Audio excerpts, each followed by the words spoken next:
ಮಧ್ಯಪ್ರಾಚ್ಯ ರಾಷ್ಟ್ರಗಳಲ್ಲಿ ಯುದ್ಧ ಆರಂಭವಾದಂಥ ಹಿನ್ನೆಲೆಯಲ್ಲಿ ಈಗಾಗಲೇ ನೆರೆಹೊರೆ ರಾಷ್ಟ್ರಗಳಿಗೂ ಕೂಡ ಸಾಕಷ್ಟು ಸಮಸ್ಯೆ ಎದುರಾಗಿರ್ತಕ್ಕಂಥದ್ದು. ಇನ್ನು ಭಾರತ ಸೇರಿದಂತೆ ಎಲ್ಲೆಡೆ ಕೂಡ ಈಗ ಗ್ಯಾಸ್ನ ಒಂದು ಅಭಾವ ಸೃಷ್ಟಿಯಾಗಿರ್ತಕ್ಕಂಥದ್ದು. ಅದರಲ್ಲೂ ಕೂಡ ವಿಜಯನಗರ ಜಿಲ್ಲೆ ಹೊಸಪೇಟೆ ನಗರದಲ್ಲಿ ಈಗಾಗಲೇ ಸಿಲಿಂಡರ್ LPGಯ ಒಂದು ಕಮರ್ಷಿಯಲ್ ಸಿಲಿಂಡರ್ನಿಂದ ಹೋಟೆಲ್ ಉದ್ಯಮ ಕೂಡ ಸಾಕಷ್ಟು ಅಡೆತಡೆ ಆಗಿರ್ತಕ್ಕಂಥದ್ದು. ಮತ್ತೊಂದು ಕಡೆಗೆ CNG ಗ್ಯಾಸ್ ಸೇರಿದಂತೆ ಆಟೋ ಚಾಲಕರು ಕೂಡ ಈಗ ಸಾಕಷ್ಟು ಸಮಸ್ಯೆ ಎದುರಿಸ್ತಾ ಇರ್ತಕ್ಕಂಥದ್ದು. ಅದರ ಜೊತೆಗೆ ಈಗ ಪ್ರಮುಖವಾಗಿ ಹಾಸ್ಟೆಲ್ಗಳಲ್ಲಿ ಯಾವ ರೀತಿಯಾದ ವ್ಯವಸ್ಥೆ ಇದೆ, ಏನಾದರೂ ಹಾಸ್ಟೆಲ್ಗಳಲ್ಲಿ ಕೊರತೆ ಆಗ್ತಾ ಇದೆ ಗ್ಯಾಸಿಂದು, ಹಾಗಾಗಿ ಆತಂಕ ಸಾಕಷ್ಟು ಎದುರಾಗಿರ್ತಕ್ಕಂಥದ್ದು. ಈ ಕುರಿತು ಮಾತಾಡಲಿಕ್ಕೆ ನಮ್ಮ ಜೊತೆಗೆ ಸಮಾಜ ಕಲ್ಯಾಣ ಇಲಾಖೆ ವಿಜಯನಗರ ಜಿಲ್ಲೆಯ ಉಪನಿರ್ದೇಶಕರಾಗಿರ್ತ ಕಾಳೆ ಸರ್ ಇದ್ದಾರೆ. ಅವ್ರನ್ನೇ ಮಾತಾಡ್ತಾ ಹೋಗ್ತೀನಿ. ಸರ್, ಈಗ ಗ್ಯಾಸ್ನ ಅಭಾವ ಸಾಕಷ್ಟು ಸೃಷ್ಟಿಯಾಗಿರ್ತಕ್ಕಂಥದ್ದು, ಈ ಸಮಾಜ ಕಲ್ಯಾಣ ಇಲಾಖೆ ವ್ಯಾಪ್ತಿಗೆ ಒಳಪಡ್ತಕ್ಕಂಥ ಹಾಸ್ಟೆಲ್ಗಳಲ್ಲಿ ಏನಾದರೂ ಸಮಸ್ಯೆ ಆಗ್ತಾ ಇದೆ ಹೇಗೆ ಅಂತ?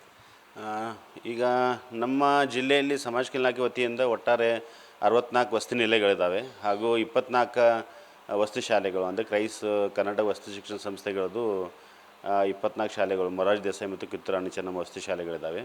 ಸೊ ನಾನು ಈ ಥರ ಮಾಧ್ಯಮಗಳಲ್ಲಿ ಸುದ್ದಿ ಬಂದ ತಕ್ಷಣ ನಾನು ನಮ್ಮ ಎಲ್ಲ ನಿಲಯ ಪಾಲಕರಿಗೆ ಮತ್ತು ನಮ್ಮ ಸಹಾಯಕ ನಿರ್ದೇಶಕ ಎಲ್ಲರಿಗೆ ಸಂಪರ್ಕಿಸಿದೆ.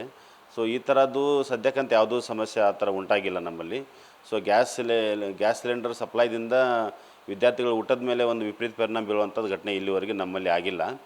ಮೋರೋವರ್ ಇದ್ರ ಬಗ್ಗೆ ಮಾನ್ಯ ಜಿಲ್ಲಾಧಿಕಾರಿಗಳು ಕೂಡ ನಮ್ಮನ್ನ ಸಭೆ ಕರೆದು, ನಮ್ಮನ್ನ ವೈಯಕ್ತಿಕವಾಗಿ ಕರೆದು ಈ ಥರ ಹೇಳಿದ್ದಾರೆ. ಯಾವುದೇ ರೀತಿಯಿಂದ ನಮ್ಮ ವಸತಿ ನಿಲಯದ ಊಟದ ವ್ಯವಸ್ಥೆಯಲ್ಲಿ ಈ ಥರ ಪರಿಣಾಮ ಬೀಳಬಾರ್ದು, ಆ ಥರ ಏನಾರ ಶಾರ್ಟೇಜ್ ಉಂಟಾದಲ್ಲಿ ತಕ್ಷಣವೇ ನಮ್ಮನ್ನ ಸಂಪರ್ಕ ಮಾಡಿ ಅಂತೇಳಿ ಮಾನ್ಯ ಜಿಲ್ಲಾಧಿಕಾರಿ ಹೇಳಿದ್ದಾರೆ. ಆ ನಿಟ್ಟಿನಲ್ಲಿ ನಾನು ಎಲ್ಲ ನಿಲಯ ಪಾಲಕರಿಗೆ ಹಾಗೂ ನಮ್ಮ ಸಹಾಯಕ ನಿರ್ದೇಶಕರುಗಳಿಗೆ ಇದ್ರ ಬಗ್ಗೆ ನಿರ್ದೇಶನ ನೀಡಿದ್ದೇನೆ. ಅದ್ರ ಬಗ್ಗೆ ಇಲ್ಲಿವರೆಗೆ ಯಾವುದೂ ಗಮನಕ್ಕೆ ಬಂದಿಲ್ಲ. ಬಂದರೆ ನಾವು ಅದ್ರ ಬಗ್ಗೆ ಮಾನ್ಯ ಜಿಲ್ಲಾಧಿಕಾರಿಗಳ ಜೊತೆಗೆ ಸಭೆಯನ್ನು ಮಾಡಿ ಅವ್ರ ಜೊತೆಗೆ ಅವ್ರ ಸಹಕಾರ ಪಡೆದುಕೊಂಡು ಸೂಕ್ತ ಕ್ರಮ ಕೈಗೊಳ್ತೀವಿ ಅಂತ ಹೇಳಿ ನಾನು ಹೇಳಲಿಕ್ಕೆ ಇಷ್ಟಪಡ್ತೀನಿ. ಈಗ ಹಾಸ್ಟೆಲ್ಗಳಿಗೆ ಗ್ಯಾಸ್ಗಳು ಬರ್ತಾವಲ್ಲ, ಅವು ಹೇಗೆ ಖಾಲಿ ಆದ್ಗುಟ್ಲೆ ಬರ್ತಾವೋ ಅಥವಾ ತಿಂಗಳ ಪೂರ್ತಿ ಅಡ್ವಾನ್ಸ್ ಆಗಿ ಬಂದಿರ್ತಾವೆ ಹೇಗೆ ಅಂತ? ನಾವು ಮಂತ್ ಎಂಡ್ವರೆಗೆ ತೊಗೊಂಡಿರ್ತೀವಿ. ಪ್ರತಿ ಮಂತ್ ಎಂಡ್ವರೆಗೆ ಬೇಕಾಗುವಷ್ಟೆಲ್ಲ ತೊಗೊಂಡಿರ್ತೀವಿ ಹಾಗೂ ರಿಪ್ಲೇಸ್ಮೆಂಟ್ ಸಿಸ್ಟಮ್ ಕೂಡ ನಾವು ಇಟ್ಕೊಂಡಿರ್ತೀವಿ.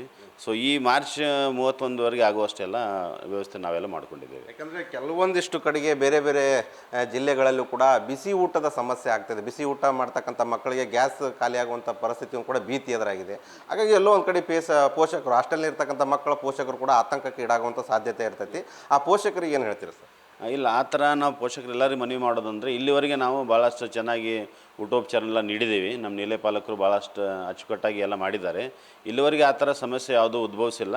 ಆ ಥರ ಸಮಸ್ಯೆ ಮತ್ತೆ ಮುಂದೆ ಕೂಡ ಉದ್ಭವಿಸಲ್ಲ. ಯಾಕಂದರೆ ಮಾನ್ಯ ಜಿಲ್ಲಾಧಿಕಾರಿಗಳು ಕೂಡ ಇದ್ರ ಬಗ್ಗೆ ಹೇಳಿದ್ದಾರೆ.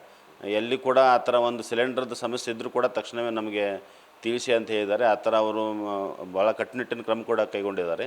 ಆ ಥರ ಏನೂ ಆಗೋದಿಲ್ಲ. ಎಲ್ಲ ಪಾಲಕರಲ್ಲಿ ಮನವಿ ಮಾಡೋದೇನೆಂದರೆ, ತಾವು ಯಾರೂ ಪಾಲಕರಾಗಲಿ ಮಕ್ಕಳಾಗಲಿ ಯಾರೂ ಆ ಥರ ಬಗ್ಗೆ ಆತಂಕ ಪಡ್ಕೊಳ್ಳೋ ಅವಶ್ಯಕತೆ ಇಲ್ಲ. ಇದಿಷ್ಟು ವಿಜಯನಗರ ಜಿಲ್ಲೆಯ ಸಮಾಜ ಕಲ್ಯಾಣ ಇಲಾಖೆ ಉಪನಿರ್ದೇಶಕರು ಹೇಳ್ತಾ ಇರ್ತಕ್ಕಂಥದ್ದು. ಯಾವುದೇ ಕಾರಣಕ್ಕೂ ಕೂಡ ಪೋಷಕರು ಹಾಸ್ಟೆಲ್ ಸಮಾಜ ಕಲ್ಯಾಣ ಇಲಾಖೆಯಲ್ಲಿ ಓದ್ತಕ್ಕಂಥ ಮಕ್ಕಳೇನಿದಾರಲ್ಲ, ಅವ್ರಿಗೆ ಯಾವುದೇ ರೀತಿಯಾದ ಗ್ಯಾಸ್ನ ಸಮಸ್ಯೆ ಆಗಿ ಅಡುಗೆಗೆ ಅನಾನುಕೂಲ ಆಗುವಂಥ ನಿಟ್ಟಿನಲ್ಲಿ ಯಾವುದೇ ರೀತಿಯ ಘಟನೆಗಳು ನಡೆಯದಂತೆ ನಾವು ಈಗಾಗಲೇ ಸಮಗ್ರವಾಗಿ ಬೇಕಾದಂಥ ಗ್ಯಾಸ್ ಪೂರೈಕೆನೂ ನಮ್ಮಲ್ಲಿದೆ. ಮುಂದೇನಾದರೂ ಅವಘಡ ಸಂಭವಿಸುವ ಸಾಧ್ಯತೆ ಇದ್ದರೆ ಅದಕ್ಕೆ ಮುಂಗಡವಾಗಿಯೇ ಪರಿಹಾರ ಕಂಡುಕೊಳ್ಳುವಂಥ ಕೆಲಸನೂ ಮಾಡ್ತೀವಿ. ಅದರ ಜೊತೆಗೆ ಜಿಲ್ಲಾಧಿಕಾರಿಗಳು ಕಟ್ಟುನಿಟ್ಟಿನ ಸೂಚನೆ ನೀಡಿದರೆ ಗ್ಯಾಸ್ ಬೇಕಾದಲ್ಲಿ ನೇರವಾಗಿ ನಮ್ಮನ್ನೇ ಸಂಪರ್ಕಿಸಿ ವ್ಯವಸ್ಥೆ ಮಾಡಿಕೊಡ್ತೀವಿ. ಯಾವುದೇ ಕಾರಣಕ್ಕೂ ಕೂಡ ಹಾಸ್ಟೆಲ್ಗಳಲ್ಲಿ ಅನಾನುಕೂಲ ಆಗಬಾರ್ದು ಅನ್ನುವಂಥ ಸೂಚನೆ ಕೂಡ ನೀಟ್ಟಿದ್ದಾರೆ. ಈ ನಿಟ್ಟಿನಲ್ಲಿ ಸಮಾಜ ಕಲ್ಯಾಣ ಇಲಾಖೆ ವ್ಯಾಪ್ತಿಯ ಹಾಸ್ಟೆಲ್ಗಳಲ್ಲಿ ಯಾವುದೇ ರೀತಿಯ ಸಮಸ್ಯೆ ಆಗೋದಿಲ್ಲ ಅನ್ನುವಂಥ ಭರವಸೆ ಮಾತನ್ನು ಕೂಡ ಹೇಳ್ತಾ ಇರ್ತಕ್ಕಂಥದ್ದು. Shivananda Sali, news first, Vijayanagara.